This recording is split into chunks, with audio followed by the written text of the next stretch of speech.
ఈ గులాబీ చొక్క వేసుకొని పిచ్చో లెక్క తిరుగుతున్నా నేనున్నా. నా ఇంటికి కూడా గులాబీ రంగు వేసుకున్నా, నా ఆశ్రమానికి గులాబీ రంగు వేసిన పిచ్చో లెక్క తిరుగుతున్నా. మేము ఎందుకు మా మాటల వల్ల, మా పుస్తకాల వల్ల, మా ఉపన్యాసాల వల్ల తెలంగాణలో కొన్ని లక్షల కోట్ల మంది వాళ్ళు అనేక రకాలుగా నష్టపోయారు. కాబట్టి వాళ్ళకి ఈ రోజు మంచి జరగాల, వాళ్ళ మంచి కోసం తప్ప. మీరు బీఆర్ఎస్ లో ఉన్నట్టేనా, టీఆర్ఎస్ లో ఉన్నట్టేనా గులాబీ షర్ట్ వేసుకుని ఇంకా తిరుగుతున్నారంటే? భరత్ గారు, ఒక్క నిమిషం విన్నా. భరత్ గారు, ఆ జెండా సృష్టికర్త ఇన్నయ్య గారు. అచ్చా, గులాబీ కలర్ ఆయనకు ఆ పేటెంట్ రైట్ ఉంది. ఓకే. సో మీరు టీఆర్ఎస్, సరే బీఆర్ఎస్ పక్కన పెడితే తెలంగాణ రాష్ట్ర సమితి మెంబర్ గానే అనుకుంటారా ఇన్నయ్య గారు? నేను ఈ రోజు కూడా, నిన్న కూడా, ఈ రోజు కూడా, అంటే ఇప్పుడు బీఆర్ఎస్ లో ఉన్న నాయకులతో కూడా మాట్లాడినా, మీరు చెప్పండి, మీరు వాదించండి, మీరు ఆయన అవసరమైతే కట్టడి చేయండి. ఆ బీఆర్ఎస్ నాశనం చేసింది కాబట్టి మీరు నాశనం అవుతున్నారు, వెంటనే దాన్ని రద్దు చేసి టీఆర్ఎస్ పెట్టియండి అని ఈ రోజు కూడా మాట్లాడినా, నిన్న కూడా మాట్లాడినా. అరే, నాకు మాట్లాడే హక్కు ఉంది, స్వేచ్ఛ ఉంది, నేను మాట్లాడితే ఫోన్ ఎత్తుంది ఎవరైనా ఫోన్ ఎత్తుతారు. మేము ఎన్నిసార్లు మాట్లాడుకున్నాం ఈ 3 నెలల్లో, ఈ 6 నెలల్లో ప్రకాశం నేను చాలా సార్లు మాట్లాడుకున్నాం. ఇన్నయ్య గారు, ఒక్క మాట, నాకు ఒక్క అవకాశం ఇవ్వండి. ఒక్క మాట, మీరు ఇందాక చాలా విషయాలు, వాస్తవ విషయాలే చెప్పిండ్రు. జరిగిపోయిన దానికి ఆలోచించకుండా జరగబోయే దాని గురించి ఆలోచించాలి, త్యాగాలు చేసిన వాళ్ళ గురించి ఆలోచించాలన్నారు. అది చాలా మంచి ఆలోచన, దాని గురించి వెళ్ళండి, మాట్లాడండి. కానీ కేవలం ఓన్లీ కవిత కోసమే మీరు ఫామ్ హౌస్ వెళ్లకుండా, కన్విన్స్ చేయకుండా ఏవైతే ఇందాక చెప్పిండ్రో ఆ అంశాల గురించి మాట్లాడితే అందరు కూడా సంతోషిస్తారు, సంతోషపడతారు.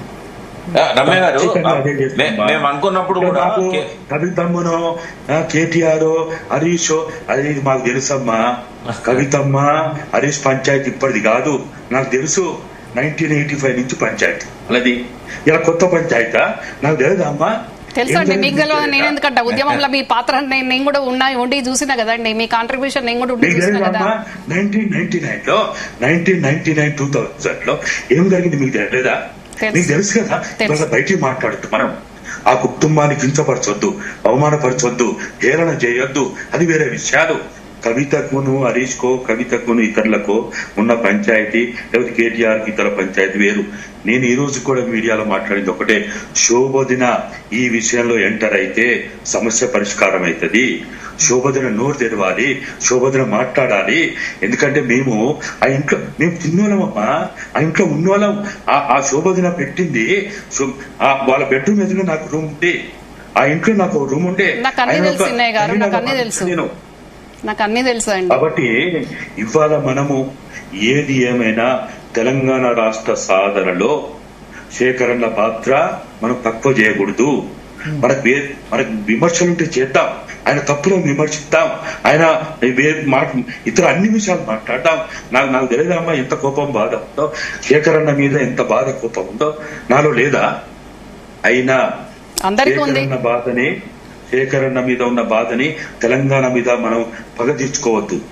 ఎవరు పగ తీర్చుకునే రకంగా మేమేం చెయ్యట్లేదు. కాకపోతే మీరు అన్నట్టు శోభావతిని ఒక్క ఈ అంశంలోనే కాకుండా అందరి అంశాలలో కూడా, అన్యాయం జరిగిన వాళ్ళు అందరి అంశాలలో కూడా మాట్లాడితే బాగుండేది. కానీ ఇప్పుడు ఒకటే అంశంలో శోభావతిని ఎంటర్ చేసి మాట్లాడతానంటే మరి ఆ శోభావతిని వల్ల కూడా విభజించి పాలించిన దాని వల్ల ఎంతమంది ఆగమైపోయినరో మీకు తెలియదు. మీరే ఇప్పుడు అన్నారు మీడియా ముందు చెప్పొద్దని. మరి మీకు 1 to 1 నేను చెప్తా. మరి అన్యాయం ఇప్పుడు తెలంగాణ కోసం త్యాగం చేసి అన్యాయం అయిపోయిన వాళ్ళ గురించి మాట్లాడిండ్రు. మరి కేవలం అండి ఒకటి ఇన్నయ్య గారు, ప్లీజ్ దయచేసి నా మాట కూడా మీరు వినండి.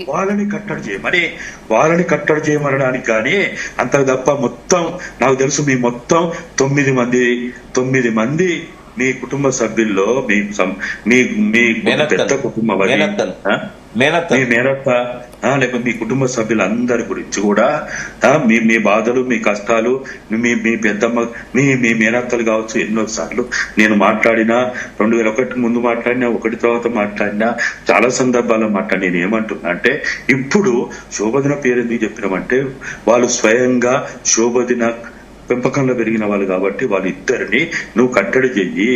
వాళ్ళిద్దరు నువ్వు ఏమాత్రమైనా గానీ జోక్యం చేసుకొని అదే శోభవదనకి చెప్పండి. ఆ శకుని సంతోష్ గారిని గెట్అవుట్ చేయించిన రోజు అంత పార్టీ బాగుంటది, కుటుంబం బాగుంటది, తెలంగాణ కూడా బాగుంటది. మీరు ఆ విషయం చెప్పండి. ఆ విషయం మీరు ధైర్యంగా చెప్పాలి. మీరు కేసీఆర్ గారికైనా మీ శోభమ్మకైనా ఆ విషయం చెప్పండి. దాని వల్ల ఇంటి ఆడబిడ్డను ఫస్ట్ నేను బయటికి రావాల్సి వచ్చింది. నేను విక్టిమ్ ను. మీ బ్రదర్ ఇప్పటికి అక్కడ ఉన్నాడు కదా. అరే నా బ్రదర్ ఉన్నాడంటే అదే ఒక సెకండ్ అండి. నా బ్రదర్ ఎక్కడ ఉన్నారని మీరు అన్నారు కదా ఇన్నయ్య గారు. దయచేసి ప్రకాష్ గారు మీరు కూడా జాగ్రత్తగా వినాలి. తెలంగాణ ప్రజలందరూ కూడా గమనిస్తున్నారు. ఇప్పుడు అక్కడ ఉన్నారు అంటే అది దేంట్లో భాగం? హరీష్ ను సైడ్ లైన్ చేయడానికి, హరీష్ ను ఇబ్బంది పెట్టడానికి కోసం అక్కడ ఇప్పుడు వంశీధర్ రావు ఉన్నాడు. అంతకుముందు కనీసం వంశీధర్ రావు పెళ్లికి అక్షంతలు వేయనీయకుండా అడ్డుకోలేదా? కనీసం వచ్చిండ్రా? అప్పుడు నేను బాధ్యత తీసుకున్నానండి. వంశీ పెళ్లి నుంచి కేటీఆర్, కవిత మొత్తం మంది పెళ్లిలు బాధ్యత తీసుకొని నేను దగ్గర ఉండి చేయించండి. మీకు తెలుసు కావచ్చు శోభమ్మ యాటిట్యూడ్ ఏంది, మా ఫ్యామిలీ ఏంది మీకు తెలియదని నేను అనట్లేదు. కానీ అక్కడ మీ బ్రదర్ ఉన్నాడు అంటే దేంట్లో ఆయన ఒక పావు వాడుకోవడానికి. కవిత ఇన్ఫార్మర్ గా పెట్టుకుంది, శోభమ్మ హరీష్ ని ఇబ్బంది చేయడానికి పెట్టుకున్నది. ఇప్పటికిప్పుడు మా నాన్న చనిపోయి 33 సంవత్సరాలు. ఒక నిమిషం అండి, ఎందుకు చెప్పొద్దండి? మరి మీరు ఇప్పుడు మా బ్రదర్ ఉన్నాడు అని మీరు అన్నారు కదా. అన్నదానికి నేను చెప్తున్నానండి. మీరు అది ఓ టాపిక్ తీసే టాపిక్ డెఫినెట్ గా వస్తుందండి. ఎందుకంటే 33 సంవత్సరాలు మా నాన్న చనిపోతే మా నాన్న పేరు దిక్కు దివానా ఉండదు. కేసీఆర్ కి ఎవరండి రాజకీయ వీక్ష పెట్టింది? మీరు ఎంతసేపు మా నాన్న గాని నన్ను గాని తక్కువ చేసే విధంగా, మరుగున మర్చే విధంగా మాట్లాడడం మాత్రం నేను ఎట్టి పరిస్థితుల్లో సహించనండి. ఎవరున్నారండి? మీరందరూ ఉద్యమ కాలంలో ఉన్నారు కావచ్చు, కానీ రంగారావు లేకుంటే కేసీఆర్ ఎక్కడండి? కల్వకుంట్ల చంద్రశేఖర్ రావు ఎక్కడండి? దాని గురించి ఎవరెందుకు మాట్లాడరు? మా నాన్న లేడా? మా నాన్న భిక్ష కాదా? కాంగ్రెస్ కు తీసుకొచ్చింది మా నాన్న కాదా? అట్లాంటి ఆయనను మళ్ళీ మొన్న అసలు ఆయన గురించే మర్చిపోతారు. ఆయన ఫోటో ఉండదు, ఆయన దలుచుకోరు ఎక్కడ. ఇదే కేసీఆర్ మా బాబాయ్ చెప్పిండు కదా ఒక టీవీ సాక్షిగా, నాకు రాజకీయ భిక్ష పెట్టిందే మా అన్న అని ఆయనని చెప్పిండు కదా. కానీ ఏ రోజన్నా ఈ పిల్లలు తలుస్తారా? మీరెవరన్నా గుర్తు చేసుకుంటారా? మీరెవరు గుర్తు చేసుకోకపోయినా మాకు పర్వాలేదు, దాంట్లో ఏం తప్పు పట్టాల్సింది. కానీ ఇప్పుడు కూడా మళ్ళా హరీష్ ను సిద్దిపేటకి వెళ్ళి జరపడానికి కోసం వంశీధర్ రావును పావుగా వాడుకొని మళ్ళా చచ్చిపోయిన రంగారావును 33 ఏళ్లకు తలుచుకొని రంగారావు చారిటబుల్ ట్రస్ట్ అని పెట్టించి మళ్ళా ఏడాది లోపలనే అది ఊహించి మళ్ళీ హరీష్ ఫామ్ హౌస్ పోయి నా పరిస్థితి ఏంది అని వాదనలకు దిగినాక మళ్ళీ అప్పుడు వంశీధర్ రావును మహారాష్ట్ర ఇన్ఛార్జ్ చేస్తారు. ఎవరండి ఇవన్నీ? ఎవరు చేస్తున్నారండి ఇవన్నీ? ఈ విభజించి పాలించేది ఇదంతా ఎవరు? ఈ కుట్రకు ఎవరు కారణాలు? చెప్పండి, మీరు చెప్పండి, తెలుసుకోండి నాయ్ గారు. మిమ్మల్ని నేను చాలా రెస్పెక్ట్ చేస్తా, మీ ఇద్దరిని కూడా ఉద్యమకారులు కానివ్వండి, మీరు తెలంగాణ మీద మీకున్న మమకారం, ప్రేమ కానివ్వండి. కానీ ప్రతి దానికి రిలేటెడ్ డెఫినెట్ ఉంటుందండి. కుటుంబ విషయాలు మాట్లాడవద్దంటే ఇప్పుడు మీరే అన్నారు మీ బ్రదర్ అక్కడ ఉన్నాడు కాబట్టి నేను మాట్లాడాల్సి వస్తుందండి. ఇదే బ్రదరు ఒకప్పుడు జగన్ పార్టీకి వెళ్ళి కేసీఆర్ మీద పోటీ చేస్తా అన్నాడు, హరీష్ మీద పోటీ చేస్తా అన్నాడు. మరి అట్లాంటి ఆయన ఇప్పుడు అక్కడ ఉన్నాడు. వంశీ మీ తమ్ముడు కదా, చిరంజీవి పార్టీలో ఉన్నాడు ఆయన. మరి నేను ఎక్కడ ఉన్నానండి? నేను ఏ పార్టీ పోలేదు. మా బాబాయ్ గుట్టించిన పార్టీలు ఉన్నా అక్కడ నుంచి కాంగ్రెస్ పార్టీకి పోయినా. మధ్యలో దిలీప్ గారు నాకు తెలియకుండా, నా ప్రమేయం లేకుండా ఆ పార్టీకి మహిళా ప్రెసిడెంట్ చేస్తున్నా. ఆ తర్వాత వారు అన్నారు ఏదో పార్టీకి అసోసియేట్ అవుట్ అంటే తెలంగాణ ఇచ్చిన పార్టీ కానీ నేను పోయినా, నేను సిన్సియర్ గా డెడికేట్ కున్నా పని చేసుకుంటున్నా. కానీ మా కాంట్రిబ్యూషన్ ఉద్యమంలో లేనట్టు, మాకు ఏమి అసలు మొత్తం ఇక కేటీఆర్, కవిత వీళ్ళే అన్నట్టు మాట్లాడి మమ్మల్ని తక్కువ చేస్తే మాత్రం మేము ఎట్టి పరిస్థితుల్లో ఊకునేదే లేదండి. డెఫినెట్ గా మీరు మాట్లాడితే అన్ని విషయాల మీద మాట్లాడాలి. లేదు అని అంటే మమ్మల్ని మాట్లాడద్దు అనడానికి కూడా లేదు. రంగారావు లేని చంద్రశేఖర్ రావు లేనే లేడు.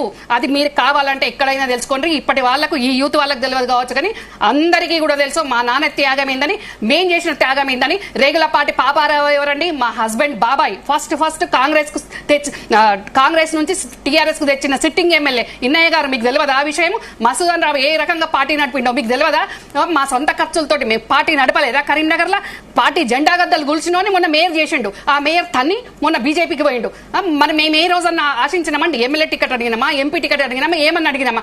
కేవలము ఒక చిరంజీవి గారు తమ్ముడు నాగబాబు గారు ఒక సందర్భంలో ఇంటికి వచ్చినందుకు ఇదే సంతోషం, పార్టీ మారుతున్నావు, ఎన్ని కోట్లకు అమ్ముడు అయినామని మా మీద లేనిపోని అలిగేషన్లు చేసి మమ్మల్ని చిత్రహింసలు పెట్టి ఎన్ని అవమానాలు ఎదుర్కొన్నామండి.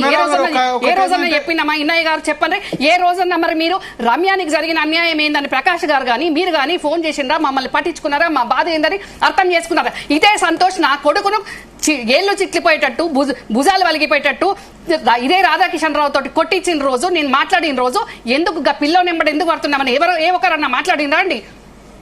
రమారావు గారు, ఎందుకు మీరు ఆవు కథలాగా ఎప్పుడు ఏదైనా కానీ సంతోష్ దగ్గరికి వస్తారు మళ్ళీ? మళ్ళా మీరేంది భరత్ గారు, ఏం భరత్ గారు మళ్ళీ ఆవు కథ అని మాట్లాడతారు ఏంటంటే? కష్టపోయిన వాళ్ళకి నష్టపోయిన వాళ్ళకి బాగుంటుందండి. ఇప్పుడు తెలంగాణ కోసం త్యాగపడ్డోళ్ళు అమరులైన వాళ్ళ గురించి ఇన్నయ్య గారి బాధ ఎట్లుందో నా బాధ కూడా అట్లే ఉంటుందండి. మేము సఫరర్స్ అండి, మేము సాక్రిఫైస్ చేసిన వాళ్ళం, స్ట్రగుల్ అయిన వాళ్ళం. నా భర్తను వదిలిపెట్టలేదు, నన్ను వదిలిపెట్టలేదు, లాస్ట్ నా కొడుకును కూడా చంపించడానికి ప్రయత్నం చేసిండండి. అవును, నా కొడుకు రితీష్ ను కూడా చంపించడానికి స్కెచ్ చేసిండండి సంతోష్. ఏ రకంగా క్షమించమంటారండి? కుట్ర కోణాలన్నీ ఎక్కడి నుంచి జరుగుతున్నాయండి? నేను ఆ ఇంటి ఆడబిడ్డాను కదా, నా గురించి ఎవరన్నా ఈ ఉద్యమకారులు ఎవరన్నా మాట్లాడిందా? నేను చేసిన తప్పింది, నేను చేసిన అన్యాయం ఏంది? సో అప్పుడు ఎవరు రెస్పాండ్ కాలేదు, మీకు సింపతి వ్యక్తం కాలేదు 2010-11 అంటే నాకు తండ్రి లేడు, నువ్వు కేసీఆర్ కాదు కాబట్టి వాళ్ళకి అవసరం లేదు, అందుకని ఎవరు మాట్లాడారు. ఇప్పుడు మళ్ళీ మాత్రం ఫ్యామిలీ విషయాలు మాట్లాడొద్దు అని అంటారు. మరి ఈ సంతోష్ వల్లనే ఈ తెలంగాణ భ్రష్టు పట్టింది, పార్టీల జెండా మోసిన కూలీలకు అన్యాయం జరిగింది, అది అనేది మరి వీళ్ళిద్దరు ఒప్పుకోరాయే, మాట్లాడారాయే. మరి మీరు వెళ్ళి మళ్ళీ కవితను పార్టీకి తీసుకోండి, సంతోషం ఆ చెక్కుని సంతోష్ గారిని బయటకు పంపించండి, మొత్తం వ్యవస్థ అంతా బాగుపడుతుంది. విప్రకాష్ గారు చెప్పండి సార్. ఆమె ఆవేదన అందరం అర్థం చేసుకోవాలి. వాస్తవంగా కూడా మధుసూదన్ రావు గారు గాని ఆమె గాని డే 1 నుంచి ఉన్న వాళ్ళు. రంగన్న గారి గురించి కూడా నాకు కొంత తెలుసు, ఈనయ్య గారికి కూడా తెలుసు. మదన్ మోహన్ తో ఆయనకున్న సంబంధాలే కేసీఆర్ నా కొడుకుని ఇట్లా వైండ్ అప్లు చేసి కొట్టిస్తారా అండి? వైండ్ అప్లు చేసి కొట్టిస్తారా? ఇట్లా ఈ రకంగా కొట్టిస్తారా? ఈ రకంగా సిఐలకు డిఎస్పీలకు ఫోన్ చేసి, బాబు ఎన్ఎస్సీఐలు ఉంటే ప్రోగ్రామ్ తీసుకుంటే అక్కడ డీసీపీలకు ఏసీపీలకు ఫోన్లు చేసి చంపే కుట్రలండి మమ్మల్ని.